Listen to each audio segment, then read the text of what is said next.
if we start thinking about how this model is going to fit together, well, we have various actors.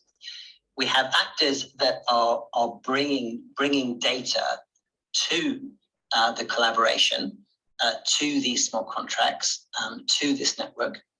We have folks that are using that data. It could be somebody that needs access to that data to query. So if you think about TradeLens, for example, the big thing about TradeLens is digitizing all the paperwork that goes with a container. So if I'm in customs, or if I'm the logistics provider that's trying to pick up a container off of a ship, it's going to be terribly helpful to have digital access to all the paperwork. So these guys would be paying to access that data. Or you could have innovators. So if you think about Vinturas, for example, the whole model that Jan Cooper was thinking about was, if I could tokenize the data, so I have a private key for each transaction effectively, I could then sell that data, which is visibility data of cars going through the supply chain, to a bunch of innovators, be they insurers, be they service providers, be they whatever. So as new apps get built out on the marketplace, the innovators who build those applications can get the data they need by paying for it through this token economy. And they can also charge for their services through this same token economy. So all of these transactions, all of these value transactions, and actually data transactions, are all tokenized. The data is tokenized and the value is tokenized. So going right back to my first page where I had those three different types of token, that's what's driving this model. On the right, because this is now much more of a public environment, I'm going to need infrastructure players that will be running my nodes and will be validating transactions and validating the ledger. So again, these guys are going to be paid in the token for the network.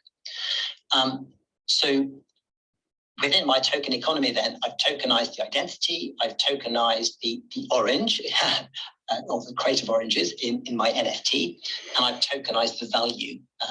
So I've created my internal currency. I might be doing payments in stablecoin, or I might be doing them in this internal currency of this marketplace. So this marketplace then is where people are buying and selling data to drive innovation and to drive benefits. And ultimately, my internal currency is only really going to be helpful if I can convert it into fiat.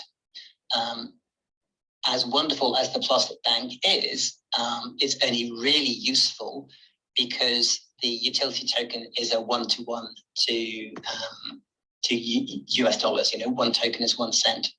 So I'm going to have some banks in here, and I'm going to have some economists and some bankers in here to build the economic model, but also to build the banking reserve model. So how much money do I have to handle? Sorry, how much money do I have to hold in reserve to make sure I can manage the volatility of this exchange rate of my token, and I can keep it helpful for when value needs to leave the system and be converted into fiat. However, the last thing on earth I want to do is to let money leave the system and be converted into fiat. I want the money to stay in the system so that when I'm paid in token, I then take that token back and I buy more goods and services on the same marketplace. And you keep the token within that closed loop economy. And that's where the thing starts to become really interesting. And this is where you start driving your incentives to keep the money within the system. You don't want the money to leak out and be converted to fiat, but you have to recognize you probably need to provide that facility. So you may well be running your utility token in some way coupled to a dollar or a pound or a euro. And then finally,